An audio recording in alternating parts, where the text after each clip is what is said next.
नमस्कार। आज मैं फिर आपके सामने अपराध की एक और घटना लेकर आया हूँ। आज की घटना दक्षिण के राज्य तमिलनाडु से संबंधित है। तमिलनाडु की राजधानी चेन्नई, जिसे पहले मद्रास कहते थे, चेन्नई से संबंधित है। बात 24 जून 2016 की है। समय था सुबह का 6:30 बजे। नुगाम्बक्कम एक रेलवे स्टेशन है चेन्नई में। वहाँ सुबह 6:30 बजे प्लेटफॉर्म पर सवेरे की लोकल गाड़ियों का इंतज़ार करने वाले लोग भरे हुए थे। एक लड़की प्लेटफॉर्म के बेंच पर बैठी थी। एक लड़का आया, थोड़ी सी उससे लड़की से बातचीत हुई। उसने अपने पैंट के बेल्ट में छिपाया हुआ हंसिया निकाला और एक के बाद एक ताबड़तोड़ वार किए, और लड़की, जिसकी उम्र 24 साल थी, वो वहीं पर गिर गई और थोड़ी देर शरीर में हरकत होने के बाद उसकी मृत्यु हो गई। किसी पैसेंजर ने पास के दुकान से एक नई शर्ट खरीद कर उसके ऊपर रख दी, उससे ढक दिया, चेहरा ढक दिया। ये मानवीय कारण है या मानवीय संवेदनाएं हैं शव को ढकने की। किसी पासरबाई ने, किसी व्यक्ति ने जो स्टेशन पर आया होगा, उसने ऐसा कर दिया। हर स्टेशन पर 2 पुलिस थाने या चौकियां होती हैं, एक गवर्नमेंट रेलवे पुलिस की, जीआरपी की, और दूसरी आरपीएफ की, रेलवे प्रोटेक्शन फोर्स की। लोगों ने भागकर ये सूचना दी कि एक लड़की को किसी व्यक्ति ने, अज्ञात व्यक्ति ने, हंसिए से बुरी तरह से काट दिया है। खून से लथपथ प्लेटफॉर्म पर भारी खून बिखरा पड़ा है। वो लड़की वहीं पर पड़ी है, लेकिन कोई भी पुलिस वाला ये देखने नहीं आया कि हुआ क्या है। 2 घंटे तक वो लड़की वहीं पड़ी रही। प्लेटफॉर्म था, कहीं जाने वाले आते थे, ट्रेन पकड़ते चले जाते थे, कहीं से ट्रेन आती थी, उतरते थे, अपने काम में चले जाते थे। सुबह का समय था और ज़्यादातर लोग जो कामकाज के सिलसिले में, पढ़ाई के सिलसिले में, जिनका टारगेट 9 बजे तक अपने गंतव्य तक पहुंचने के लिए होता है, उन्हीं की भीड़ सुबह 6 से और 7 के बीच उस प्लेटफॉर्म पर रहा करती थी। कोई 2 घंटे बाद 8:30 बजे एक अफसरनुमा आदमी, रेलवे फोर्स का, रेलवे पुलिस का, वहाँ पर पहुँचा। फौरन उसके आगे पीछे लोग आए, पुलिस वाले ही। उसका पंचायतनामा किया, बॉडी सील की, पोस्टमार्टम के लिए गवर्नमेंट हॉस्पिटल भेज दिया। थोड़ी देर बाद ही इसका, लड़की का पता लग गया। इसलिए लग गया कि वो कम्यूटर थी, डेली कम्यूटर थी, आती जाती थी, और जो साथ के लोग हैं लगभग सभी ने देखा था। किसी जानने वाले ने पुलिस को ये बताया कि इसका नाम एस स्वाति है और ये सॉफ्टवेयर इंजीनियर है इन्फोसिस में।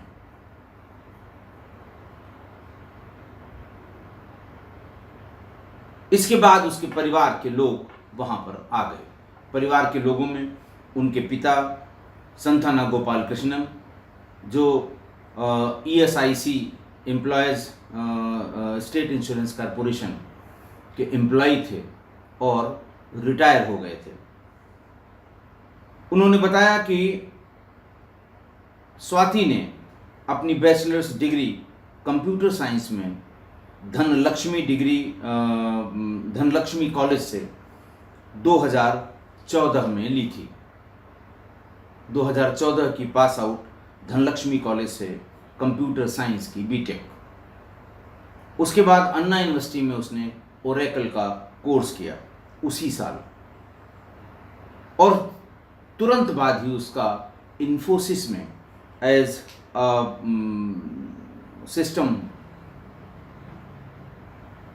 इंजीनियर सिलेक्शन हो गया।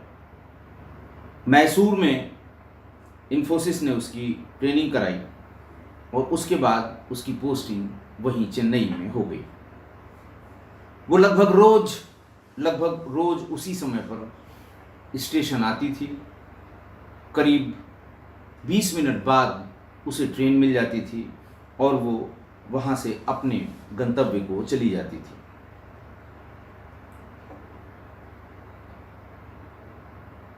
इस घटना के 10 मिनट पहले स्वाति के पिता गोपाल कृष्णन उसे अपने दुपहिया वाहन से स्टेशन पर छोड़ गए थे।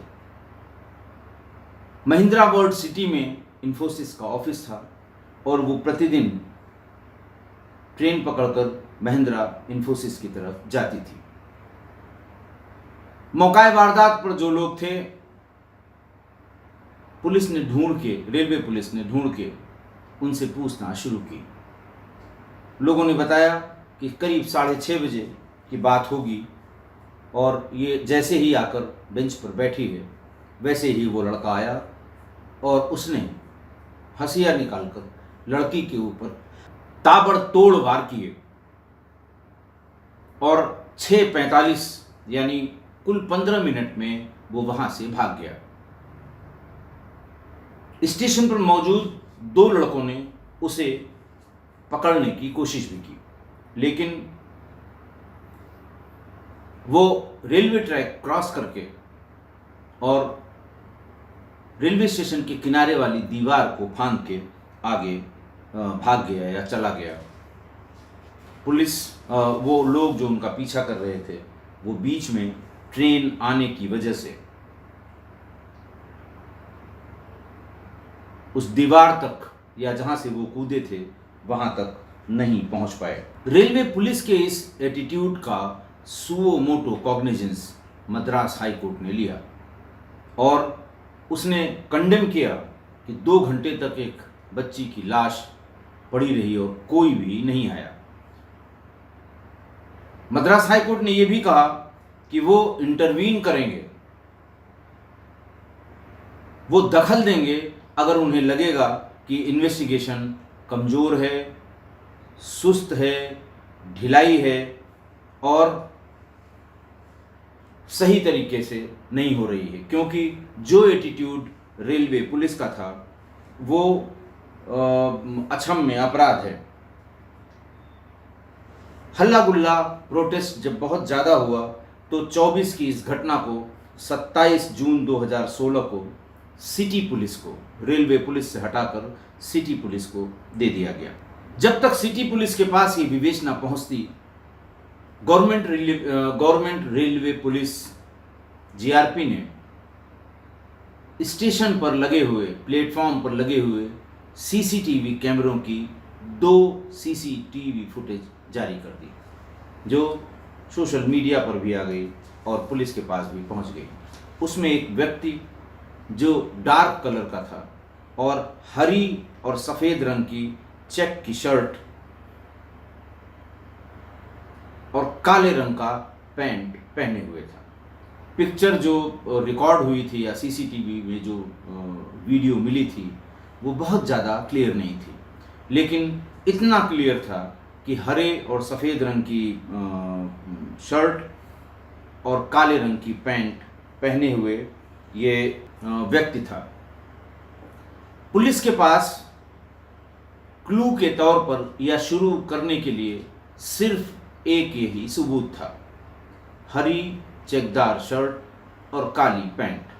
हरी चेकदार शर्ट तो ऐसा है जो बहुत ज़्यादा कॉमन नहीं है, सफ़ेद होती तो इसको भी क्लू नहीं माना जाता। खैर, पुलिस ने इस पर काम करना शुरू किया। सबसे पहले तमिलारासन, ये एक टीचर हैं जो वंडालूर के एक इंस्टीट्यूशन में पढ़ाती हैं, वो पहली आई विटनेस पुलिस को मिली। उन्होंने बताया कि मैं लगभग 50 गज की दूरी पर थी। एक बहुत तेज चीख की आवाज आई। मैंने पीछे मुड़कर देखा तो एक लड़की नीचे गिरी थी और ढेर सारा खून उसके गर्दन से और उसके बदन से फर्श पर, प्लेटफॉर्म के फर्श पर बह रहा था। लेकिन उसके हाथ, दोनों हाथ और पैर हल्का हल्का उनमें जरक आ रहा था, हिल रहा था। और ऐसा सिर्फ 3 मिनट तक हुआ। 3 मिनट बाद वो शांत हो गई। बगल में खड़ी एक महिला ने बताया कि अब लगता है मर गई। 3 मिनट तक शरीर की उस हरकत को जो उसने डिस्क्राइब किया, वो कुछ इस तरह से जैसे झटके से लगते हैं हाथ पैर में। आपने फिल्मों में देखा होगा कि जब किसी को कोई गोली मारता है, या तमाम सीसीटीवी फुटेज किसी अपराध के बारे में देखे होंगे, पहली गोली मारी, सपोज करिए वो वाइटल्स पे लग गई, सिर में लग गई, हार्ट पर लग गई, किडनी या लीवर पे लग गई, तो थोड़ी देर तक शरीर में जान रहती है। दूसरी गोली जब मारी जाती है तो वो शरीर जमीन से थोड़ा सा ऊपर एक झटका सा लगता है, और जितनी गोलियां अगर 1 मिनट के स्पैन में मारी गई, हर बार वो शरीर रिस्पॉन्ड करता है। ह्यूमन बॉडी किसी भी फॉरेन पार्टिकल को रिजेक्ट करने के लिए उसका जो रिफ्लेक्स एक्शन है या रिफ्लेक्स सिस्टम है, वो फॉरेन पार्टिकल को रिजेक्ट करने के लिए, कोई फॉरेन पार्टिकल घुस रहा है, अपनी तरफ से उसको बाहर निकालने की कोशिश करता है। लेकिन इतना भी नहीं मजबूत है वो सिस्टम कि गोली को या बुलेट को बाहर कर सके। जब तक कि जान है, जब तक कि ब्रेन और हार्ट में ब्लड का सर्कुलेशन है।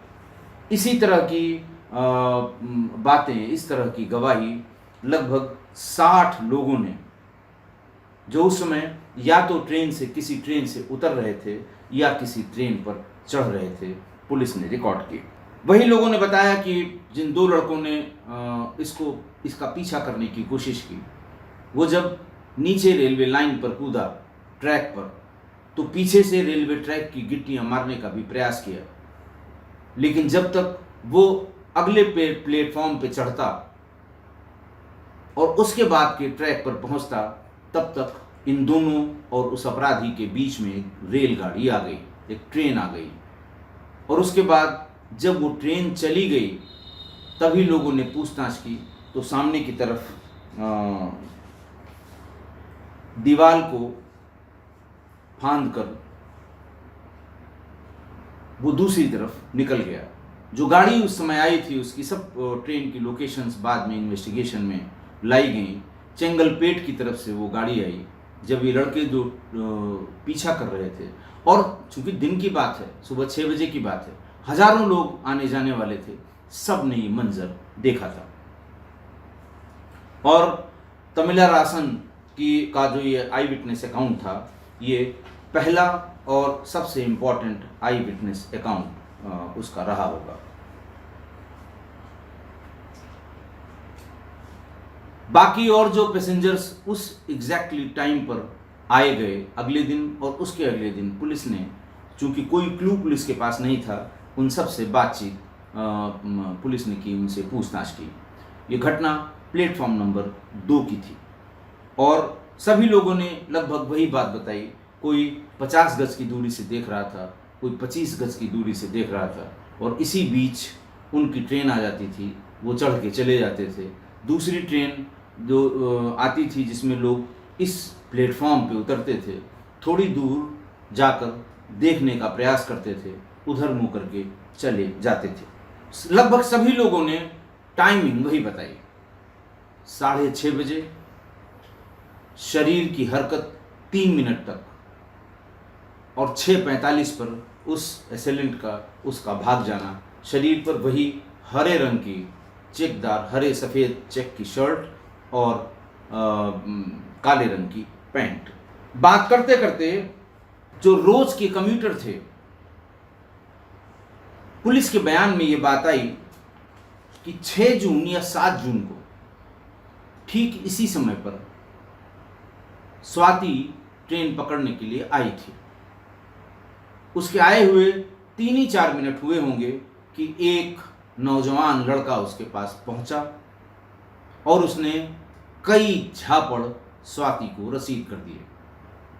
देखने वालों को यह ताज्जुब हुआ कि स्वाति ने उसका जरा सा भी विरोध नहीं किया। 5 मिनट बाद उसकी ट्रेन आ गई और वो उस पर बैठकर चली गई।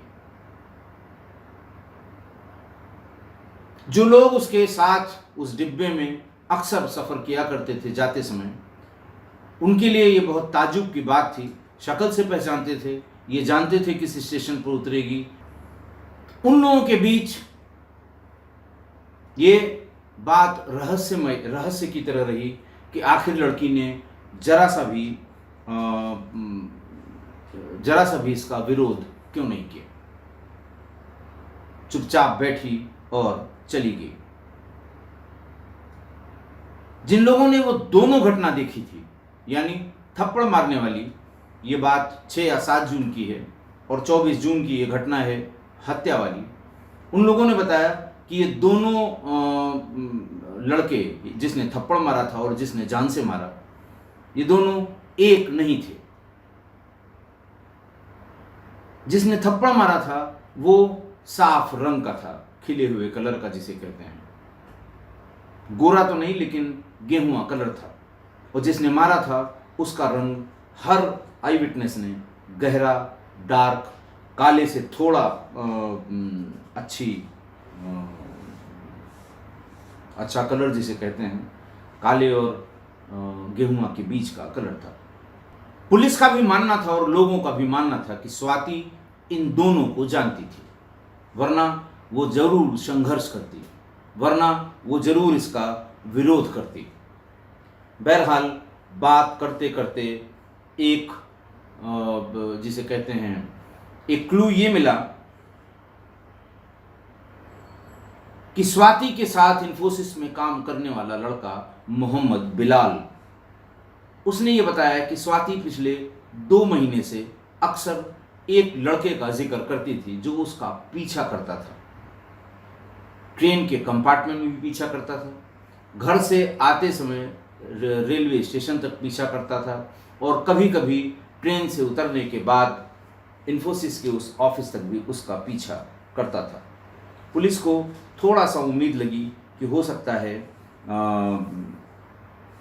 हमें आगे बढ़ने का कोई रास्ता मिल जाए। बिलाल ने यह बताया कि करीब 16 जून को जब वो ऑफिस में आई तो थोड़ी घबराई हुई थी। उसने ये बताया कि वही लड़का नगमबक्कम से पारनपुर रेलवे स्टेशन तक उसी कंपार्टमेंट में आया था और 18 तारीख को भी वही लड़का उसका पीछा करते हुए वहां तक गया था। इस बार वो नगमबक्कम रेलवे स्टेशन तक ही उसने उसका पीछा किया था। बहरहाल पुलिस को 3 लोकेशन मिली, एक नगमबक्कम रेलवे स्टेशन, दूसरा पारनपुर रेलवे स्टेशन और तीसरा रेलवे स्टेशन के बाहर। ये तीनों अलग अलग टावर पर थे। पुलिस ने डंप डाटा इकट्ठा किया।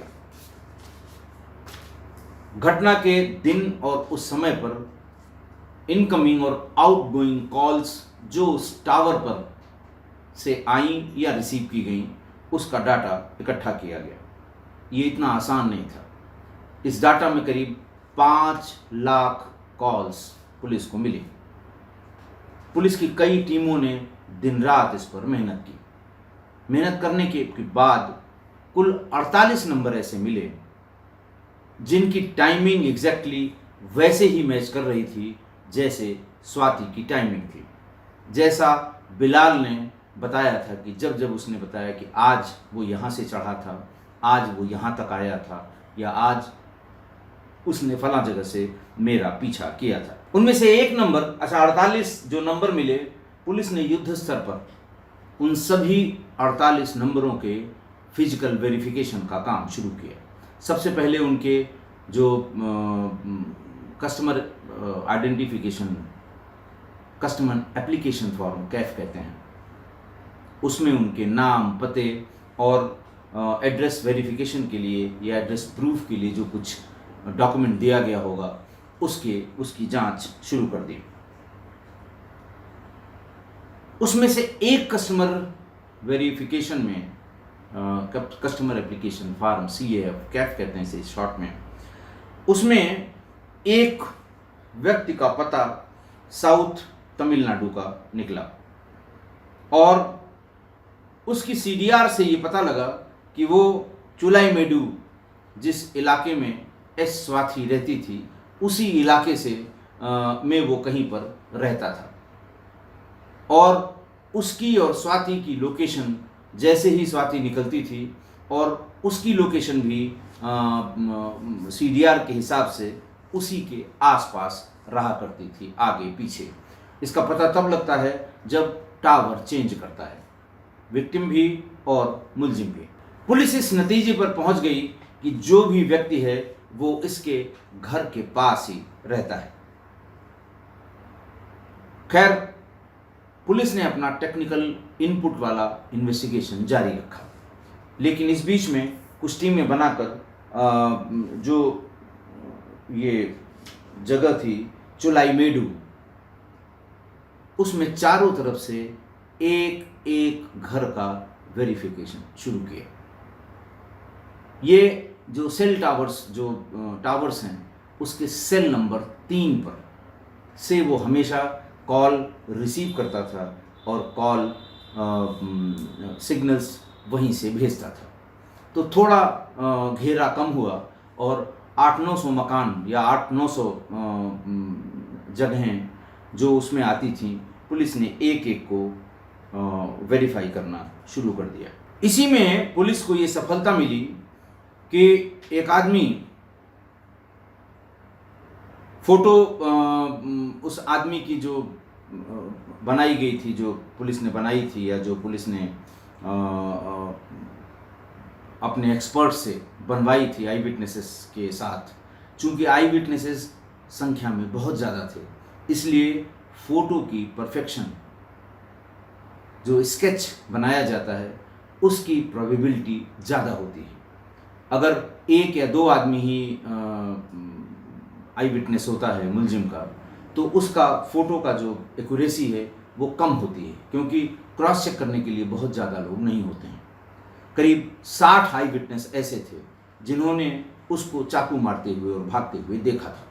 इसलिए जो स्केच बनी थी वो काफ़ी परफेक्शन में थी। पुलिस ने उसकी कलर्ड और ब्लैक एंड वाइट तमाम कॉपीज़ निकलवा के घर घर में जाकर वेरिफिकेशन करने का प्रयास किया। चुलाईमेडु के ही एक इलाके AS मेशन में 50 साल के एक सिक्योरिटी गार्ड नातेसन, जो त्रिचुई में काम करता था, उसने इसे पहचाना। उसने कहा, साहब ये संभवतः राम कुमार है और मेरे रूम पर मेरे साथ एज ए रूम पार्टनर 3 महीने रहा है, इसलिए मैं इसको जानता हूँ। अब कहाँ रह रहा है ये भी उसने बता दिया। पुलिस ने पहले नाटेसम के उस कमरे की तलाशी ली।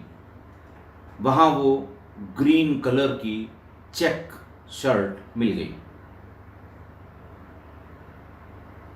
और डायरी मिली उसकी, जिसमें तिरुनेवेली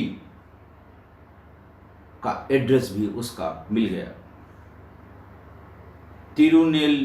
तिरुनेलवेली नाम थोड़ा उच्चारण करने में क्षमा कीजिएगा, जो इन जगहों को जानते हैं, इनका उच्चारण जैसा अंग्रेजी में लिखा हुआ मैं वैसा कर रहा हूँ और पूरी संभावना है कि मेरा उच्चारण गलत हो जाए, लेकिन आशय को समझिएगा कि मेरे कहने का आशय क्या है। बहरहाल राम कुमार का एड्रेस जो तिरुनेलवेली यहाँ का था वो पुलिस को मिल गया।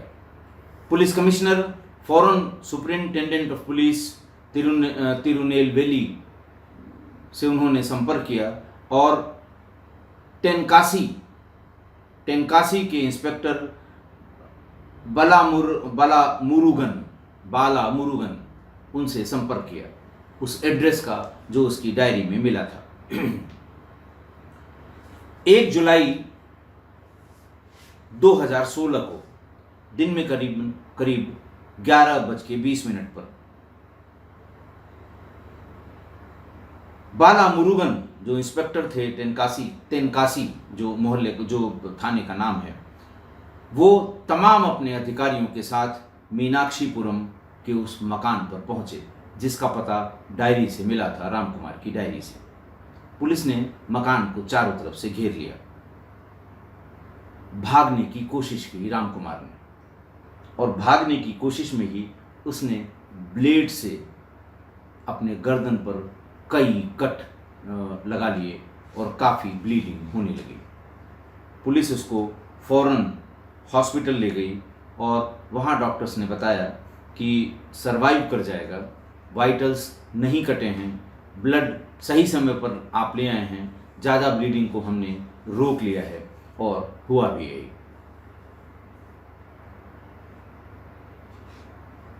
राम कुमार जब भागा था उसने वहीं से अपनी स्टोरी बतानी शुरू की कि वहाँ से वो सौराष्ट्र नगर 8th स्ट्रीट आया था, अपना कपड़ा चेंज किया था और वहाँ से बस पर कोयाम्बेडु तक वो गया था। पुलिस ने हर उस स्थान पर जहाँ जहाँ उसने जाना बताया था लोगों को वहाँ से थाने पर पूछताछ के लिए बुलाया। पुलिस ने राम कुमार ने अपनी जीवनी जिसे कहते हैं वो कैसे बताया होगा आप समझ सकते हैं। बिना वो श्रेणीबद्ध पूछताछ के कोई बताता नहीं है। शुरू में सब वही नमस्कार करके बताते हैं, साहब मैं तो उस दिन था ही नहीं, अरे साहब किसी ने झूठ बता दिया, आपको कुछ गलत पता लगा होगा। लेकिन औकात पर आ जाते हैं जब पुलिस अपना काम शुरू कर देती है।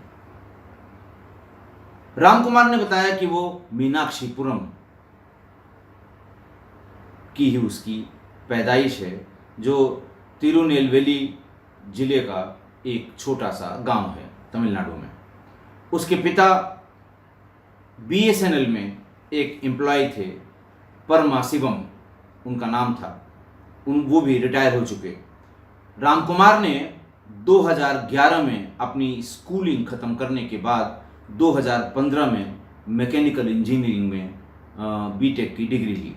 उसके बाद वो भटकने लगा नौकरी के लिए, लेकिन उसे नौकरी नहीं मिली। इस बीच में वो फेसबुक पर और तमाम सोशल मीडिया साइट्स पर बहुत ज़्यादा रहने लगा, और इसी बीच में उसकी फेसबुक फ्रेंडशिप एस स्वाति से हो गई। एक दूसरे का नंबर आदान प्रदान किया गया। उसने बताया कि वो फेसबुक के माध्यम से वो अपना स्टेटस अपडेट किया करती थी। घर से निकलने पर, ऑफिस पहुंचने पर, ऑफिस के छोटे मोटे फंक्शंस का, किसी प्राइवेट फंक्शन में जाने पर वो फ़ौरन उसका फेसबुक अपडेट किया करती थी फेसबुक पर, और उसका ये पीछा करने लगा। फेसबुक अपडेशन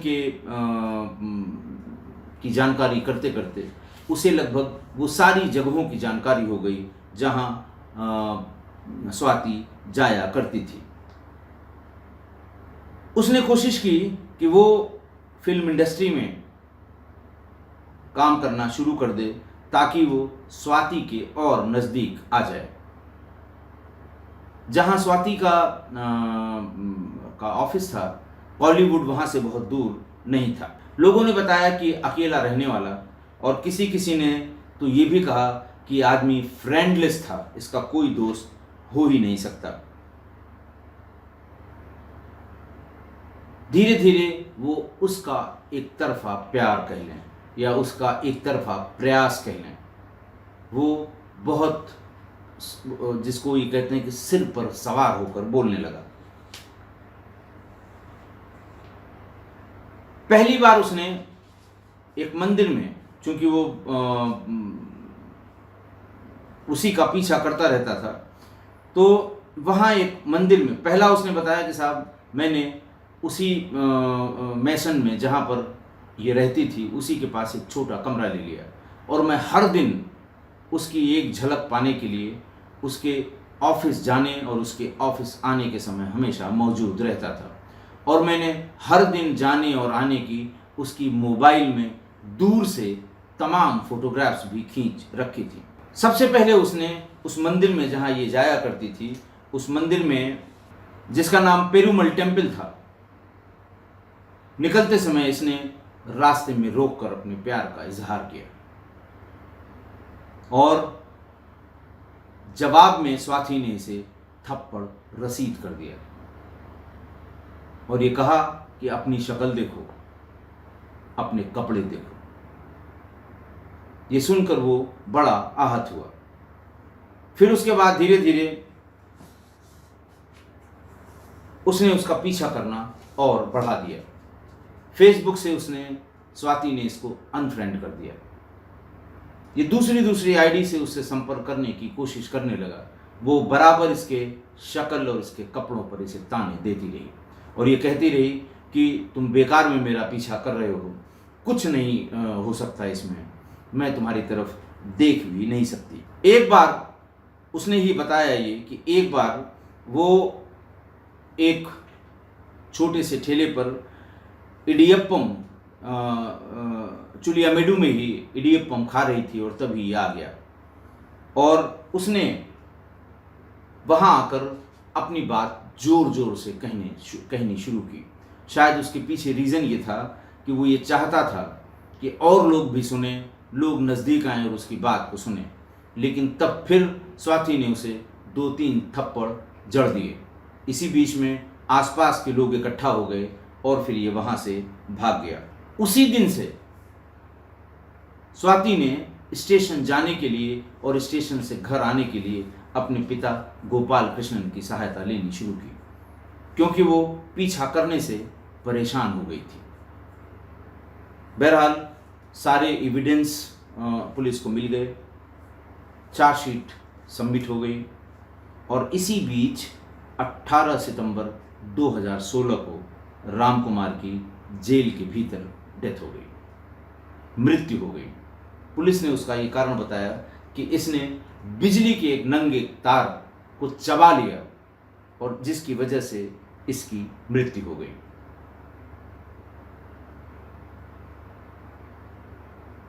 रामकुमार के पिता परमाशिवन ने फौरन ये आरोप लगाया कि पुलिस ने जेल के भीतर इसकी पिटाई की और पिटाई करने से इसकी मृत्यु हुई है। उन्होंने स्टेट ह्यूमन राइट कमीशन जो तमिलनाडु का है वहाँ भी एक एप्लीकेशन दी कि इसकी अच्छी तरह से जांच की जाए कि इसकी मृत्यु किस तरह से हुई है और बराबर वो आरोप लगाता रहा कि पुलिस ने अपनी जो कहानी गढ़ी थी, मेरे बेटे ने किसी तरह का कोई किसी की हत्या नहीं की है, पुलिस ने यह कहानी गढ़ के उसे जेल भिजवा दिया है। अपने इस पाप को छिपाने के लिए पुलिस ने जेल के भीतर पीट कर इसकी हत्या कर दी। बहरहाल चूंकि बहुत हल्ला गुल्ला हुआ तो पैनल के डॉक्टर्स, वैसे भी जेल के भीतर देखिए, जेल के भीतर कोई कैदी जुडिशियल कस्टडी में होता है। अगर किसी की भी अननेचुरल डेथ जेल के भीतर होती है तो उसकी जुडिशियल इंक्वायरी होती है। जिस जिले के क्षेत्र में, अधिकार क्षेत्र में ये जेल होता है और जिस अदालत के से ये सज़ा दी जाती है, डिस्ट्रिक्ट कोर्ट ही होगा, वहाँ डिस्ट्रिक्ट जज एक मजिस्ट्रेट, जुडिशियल मजिस्ट्रेट नियुक्त करता है जो किसी भी कैदी की अननेचुरल डेथ की जुडिशियल इंक्वायरी करता है। लिहाजा उसकी भी जुडिशियल इंक्वायरी हुई। पोस्टमार्टम रिपोर्ट जब आई तो उसमें कई कंट्रडिक्शंस थे, जैसे उसके शरीर पर कुल 10 चोटों के निशान थे।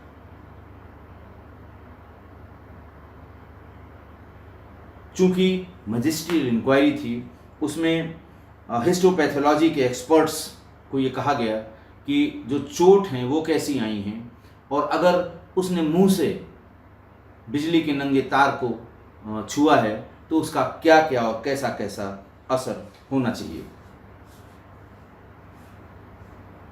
2 डॉक्टरों से इसका फिर से अंतिम संस्कार के पहले पोस्टमार्टम कराया गया। उन लोगों ने बताया कि brain, heart, lips, lungs, liver, इन सब में बिजली के करंट से पैदा होने वाले जो डिस्टॉर्शंस हैं, टिश्यूज के जो डैमेज हैं, वो कतई नहीं पाए गए। मीनिंग देयर बाई, या कहने का आशय ये कि इसकी मृत्यु बिजली के तार के करंट के कारण नहीं हुई है। डॉक्टर सैयद अब्दुल कादिर, इन्होंने उसका एग्जामिनेशन किया, पहला एग्जामिनेशन बॉडी का इन्होंने किया था पोस्टमार्टम के पहले। उन्होंने अपने क्रॉस एग्जामिनेशन में, ह्यूमन राइट्स कमीशन की जो अदालतें होती हैं, उन्होंने क्रॉस एग्जामिनेशन में यही बताया कि 18 सितंबर 2016 को 5:45 पर प्रिजन के डॉक्टर नवीन कुमार के साथ जब उन्होंने शव को देखा था तो ये कतई नहीं लग रहा था कि इसकी मृत्यु बिजली की करंट लगने से हुई है।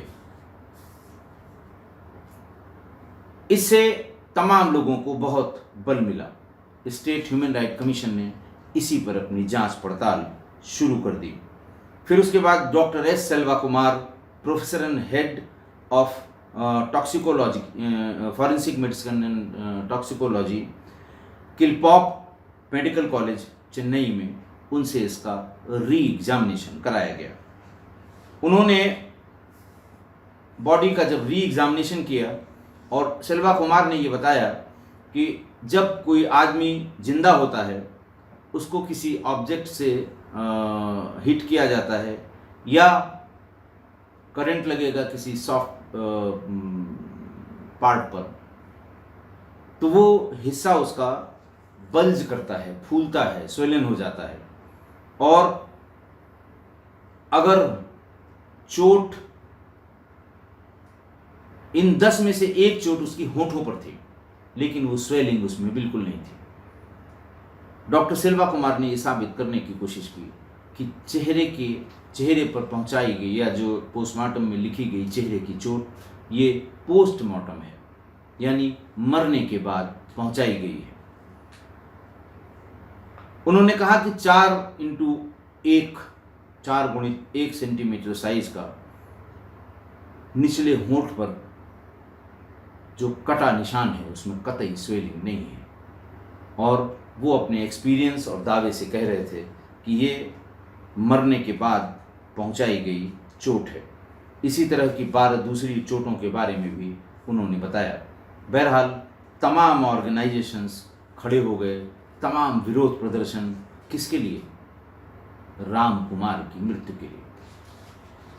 कि साहब पुलिस ने इसे मारा, तमाम तरह की थ्योरी, पुलिस अपनी गलती छिपाने के लिए इसने मारा, पुलिस ने टॉर्चर करके इसलिए मारा क्योंकि कोर्ट में उनकी पुलिस की कलई खुलने वाली थी। इस तरह की अखबारी रिपोर्ट, इस तरह के तमाम पोस्टमार्टम करने वाले या मेडिकल एग्जामिनेशन करने वालों के बयान अखबारों में छपते रहे।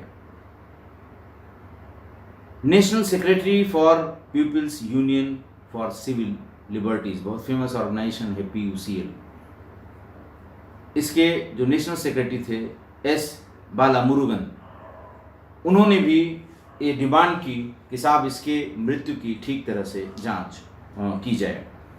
साथ साथ उन्होंने ये भी कहा कि अगर ये नहीं है मुलजिम और पुलिस ने अपनी गलती छिपाने के लिए इसे मारा है, तो स्वाति के मर्डर की इन्वेस्टिगेशन फिर से की जाए ताकि ये पता लगे कि उसका वास्तविक हत्यारा कौन है। 2017 में SD रमेश सिल्वन, इन्होंने एक फिल्म बनाई, जो डायरेक्टर थे रमेश सिल्वन, स्वाति कोलाई वजाकू, तमिल की ये फिल्म थी। और जैसे ही ये फिल्म का नाम ओपन हुआ, जब वो प्रोमो आने होते हैं, तो चेन्नई साइबर सेल की पुलिस ने हाई कोर्ट को अप्रोच किया और कहा कि साहब इसमें फैक्ट्स को डिस्टॉर्ट करके दिखाया गया है ताकि पुलिस की इमेज खराब हो।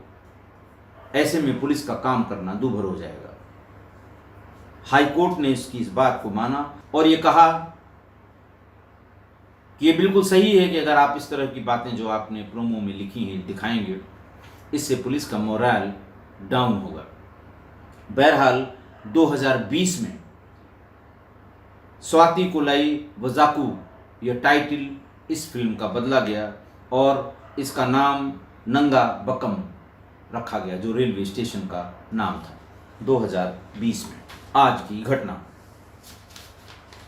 देखिए। आज की घटना में सबसे खराब बात या सबसे बड़ी बात पुलिस की असंवेदनशीलता है। पुलिस की सारी संवेदनाएं मरी हुई लगी उस समय जब 2 घंटे तक 24 साल की एक इन्फोसिस की सॉफ्टवेयर इंजीनियर का शव हजारों लोगों के आते जाते वहीं पर पड़ा रहा। पास ही में थाना भी होता है और रेलवे पुलिस की चौकी भी होती है। कोई रेलवे स्टेशन ऐसा नहीं है, छोटा बड़ा थाना या छोटी बड़ी चौकी हो सकती है, लेकिन आरपीएफ और गवर्नमेंट या स्टेट की जो रेलवे पुलिस है उसका स्टेशन जरूर होता है। लेकिन किसी ने जरा से भी संवेदनशीलता नहीं दिखाई और 2 घंटे तक, जिसके लिए हाई कोर्ट को इंटरफेयर करना पड़ा था। उसका कारण भी है, मैं अपने एक्सपीरियंस से बताता हूँ कि रेलवे स्टेशन पर होने वाले अपराध या ट्रेन के कंपार्टमेंट में होने वाले अपराध की तरफ पुलिस बहुत ज़्यादा संवेदनशील नहीं होती। कारण उसका यह है कि वहाँ ज़्यादातर 90% वो लोग स्टेशन पर या प्लेटफॉर्म पर आते हैं या आते जाते हैं जिन्हें या तो 10 मिनट बाद एक गाड़ी पकड़ लेनी है या 10 मिनट पहले वो किसी गाड़ी से उतरे हैं। उन्हें प्लेटफॉर्म पर परमानेंट नहीं रहना है। बहुत थोड़े से लोग 10% होंगे जो वहाँ पे चाय वाले होंगे, फेरी वाले होंगे, कुली होंगे, रेलवे के कर्मचारी होंगे। इनको छोड़ के सारी पब्लिक आने जाने वाली होती है। पुलिस के दिमाग में ये रहता है कि न यहाँ कोई धरना होना है, न कोई प्रदर्शन होने वाला है, न अगर ये आइडेंटिफाई भी हो जाए कि वो यहीं का बाशिंदा था या यहीं का रहने वाला था या रहने वाली थी, तो जो कुछ होगा स्टेशन के बाहर होगा और फिर जिले की पुलिस इसको टैकल करेगी। इसलिए इस तरह के संवेदना की जो भावनाएं हैं ये हमेशा रेलवे पुलिस में होती हैं। ये मेरा अपना पर्सनल एक्सपीरियंस भी है। दूसरा, फेसबुक की दोस्ती। बहुत बार मैंने साइबर क्राइम डील करने वाले अपने तमाम एपिसोड्स में बताया है कि सोशल मीडिया की दोस्ती बहुत संभल कर करें, बहुत सावधानी से करें। और लड़का या लड़की अगर अनजान है और काफ़ी बात करने के बाद भी कुछ बहुत खास आपको उनके बारे में नहीं पता लगता तो दूर हो जाएं, वरना यही अंजाम होगा। इस केस में फेसबुक से दोस्ती हुई। लड़के ने मंदिर पर रोका, कहा, लड़की ने थप्पड़ रसीद कर दिया। फिर रोका और कहा, फिर थप्पड़ रसीद कर दिया। फिर उस खाने पीने की दुकान के सामने जब झगड़ा हुआ तो गाली भी दी स्वाति ने। वहां जो आई विटनेसेस हैं बताते हैं बहुत जोर जोर से गालियां भी दी उसने। तो ऐसे में स्वाति को खुद सचेत हो जाना चाहिए था।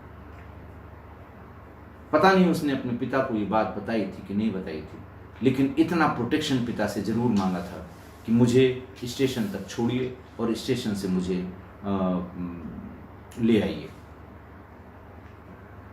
शायद इस डर से लड़कियों के साथ यही समस्या है, और घर वाले भी लड़कियों को डिस्करेज करते हैं कि अगर उनके साथ कुछ हुआ है तो पुलिस में मत जाओ। कौन थाने पुलिस का चक्कर लगाएगा, कौन अदालतों में जाएगा, शादी होने में बड़ी मुश्किल होगी। ये कह के इन बच्चियों का वो जो अधिकार है प्रोटेस्ट करने का, बताने का, किसी को पनिश करने का, वो छीन लिया जाता है। ऐसा मत होने दीजिए। ना अपराध सहिए, न किसी को सहने दीजिए, चाहे वो आपका हो, चाहे पड़ोस का हो, चाहे आपका जानने वाला हो। तीसरा कारण आप ये समझिए कि ये ह्यूमन राइट्स वाले, मैं कुछ एक भी शब्द इनके विपरीत या टिप्पणी में नहीं कहूँगा, लेकिन पूरे सारे ह्यूमन राइट एक्टिविस्ट, PUCL के हों, चाहे ह्यूमन राइट कमीशन के हों, चाहे तमाम NGOs हैं, ये कंसंट्रेट करते रहे कि जेल में राम कुमार की हत्या क्यों हुई, कैसे हुई, पुलिस ने की तो क्यों की, लेकिन किसी ने भी ये जानने की कोशिश नहीं की कि स्वाति की हत्या क्यों हुई। जितना इन्वेस्टिगेशन 5 साल तक, 21 तक ये डॉक्टरों के बयान अखबारों में छपे हैं, 22 तक छपे हैं, जबकि कोर्ट ने जैसे ही पुलिस ने कहा कि साहब लोन एक्यूज था, ये डेथ हो गई है, केस को बंद कर दिया जाए, कोर्ट ने केस को बंद कर दिया। क्लोजर रिपोर्ट जैसे ही दाखिल हुई, कोर्ट ने भी केस को क्लोज कर दिया। लेकिन ये ह्यूमन राइट्स वालों ने 5 साल तक इसे जिंदा रखा कि साहब वो कैसे मरा। परिवार परसू करता रहा और वो इस बात को ढूंढते रहे कि कहाँ पर किस पुलिस वाले ने मारा, कौन सा पुलिस वाला है जिसने ऐसा किया, ताकि उसको सजा दिलाई जा सके। देखिए, मुझे इसमें कोई शक नहीं है, जिस हिसाब से डाटा के एनालिसिस करके, कि राम कुमार ने ही स्वाति की हत्या की, बिल्कुल डाउट नहीं है। मैं अपने एक्सपीरियंस से बता रहा हूं, बिल्कुल डाउट नहीं है। पर हाँ, मुझे इस बात में शंका है, इस बात की शंका है कि राम कुमार ने आत्महत्या जेल में की होगी। जितने इंडिकेटर्स हैं, पोस्टमार्टम रिपोर्ट से, हिस्टोपैथोलॉजी की रिपोर्ट से, और जितने भी इंडिकेटर्स हैं, उससे यही लगता है कि यह आत्महत्या नहीं होगी।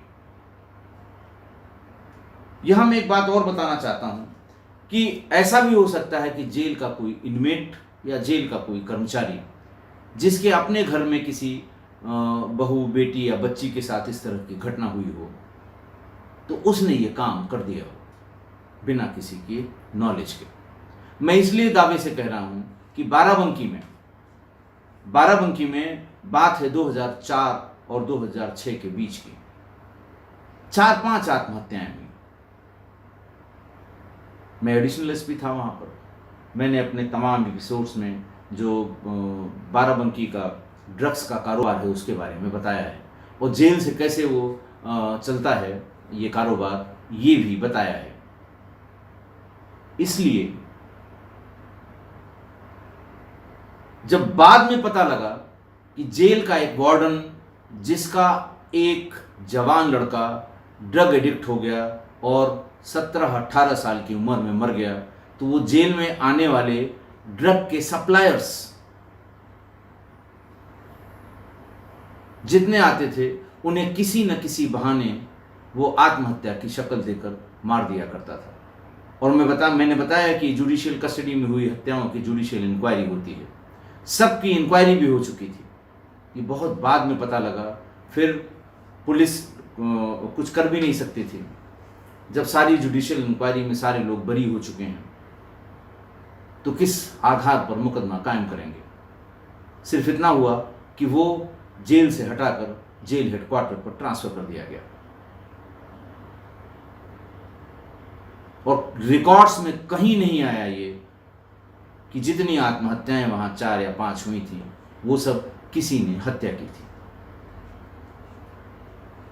इसलिए सोशल मीडिया पर अनजान से दोस्ती, नज़दीकी हमेशा दुखदाई होती है, हमेशा। और 90% इस तरह की नज़दीकी और दोस्ती का बुरा हश्र होता है।